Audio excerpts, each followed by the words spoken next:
एक गांव में अर्जुन नाम का एक लड़का रहता था। अर्जुन पढ़ाई में बहुत होशियार था और उसकी बुद्धिमानी व तेज दिमाग की सभी प्रशंसा करते थे। लेकिन अर्जुन की एक बहुत बड़ी कमजोरी थी, वह अपने समय का सही उपयोग नहीं करता था। उसका दिन दोस्तों के साथ खेल कूद, मोबाइल गेम्स और बेकार की बातों में बीत जाता। उसके माता पिता ने कई बार उसे समय के महत्व को समझाने की कोशिश की, लेकिन अर्जुन को यह बात समझ नहीं आती थी। वह हमेशा सोचता, मेरे पास बहुत समय है, मैं सब कुछ बाद में कर लूंगा, अभी तो बस मजे करने दो। एक दिन उसके स्कूल में वार्षिक परीक्षा के परिणाम घोषित हुए। इस बार अर्जुन के नंबर बहुत खराब आए, उम्मीद से भी ज्यादा बुरे। जिन शिक्षकों ने हमेशा उसकी तारीफ की थी, वे अब उससे निराश थे। यहां तक कि उसके दोस्त भी उससे दूर होने लगे। जब अर्जुन घर पहुंचा तो उसने अपने माता पिता को रिपोर्ट कार्ड देखते हुए गहरी निराशा में पाया। अर्जुन को खुद पर गुस्सा आ रहा था, लेकिन उसे समझ नहीं आ रहा था कि अपनी आदतें कैसे बदलें। उस रात अर्जुन अपने दादाजी के पास गया, जो गांव के सबसे सम्मानित और बुद्धिमान व्यक्ति थे। अर्जुन उनके पास बैठा और अपना दुख साझा किया। उसने कहा, दादाजी, मुझे समझ नहीं आ रहा कि मैं इस बार फेल क्यों हो गया, जबकि मैं एक अच्छा छात्र हूं।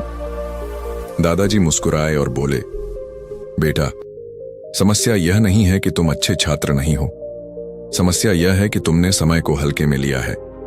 समय बहुत कीमती होता है, अगर इसे सही से उपयोग किया जाए तो यह सफलता दिलाता है, लेकिन अगर इसे बर्बाद किया जाए तो यह पीछे धकेल देता है।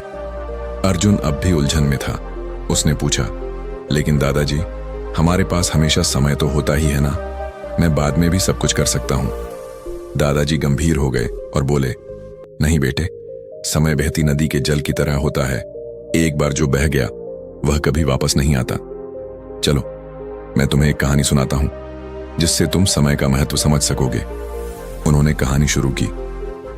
बहुत समय पहले विक्रम नाम का एक शक्तिशाली राजा था। उसके पास अथाह संपत्ति, भव्य महल और असंख्य सेवक थे। लेकिन विक्रम की एक बहुत बुरी आदत थी, वह अपना समय व्यर्थ की बातों में गंवा देता था।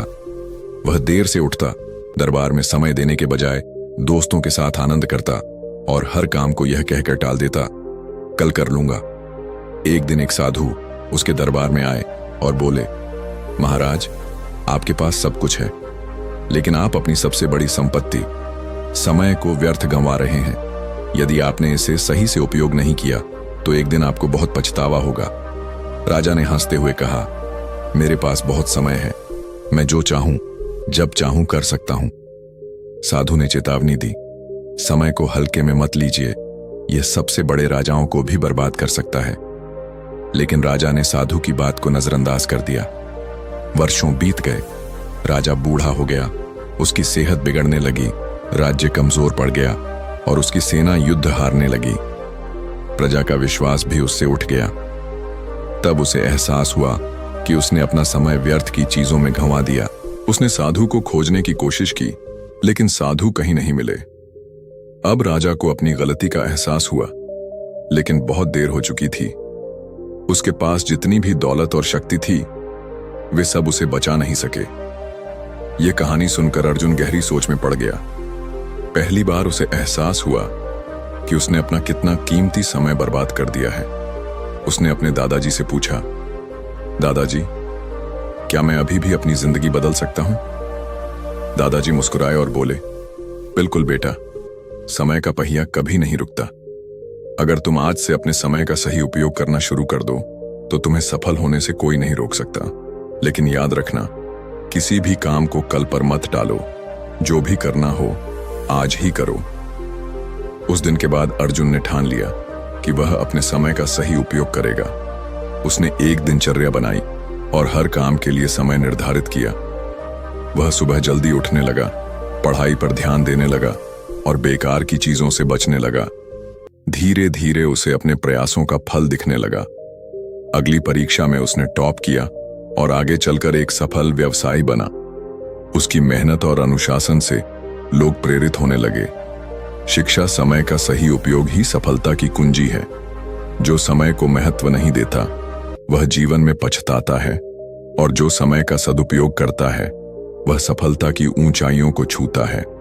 अगर आपको यह कहानी अच्छी लगी तो इसे लाइक करें, अपने दोस्तों के साथ शेयर करें और हमारे चैनल को सब्सक्राइब जरूर करें ताकि आप ऐसी और ज्ञानवर्धक कहानियां सुन सकें। मिलते हैं अगली कहानी में, तब तक खुश रहें और सीखते रहें। धन्यवाद।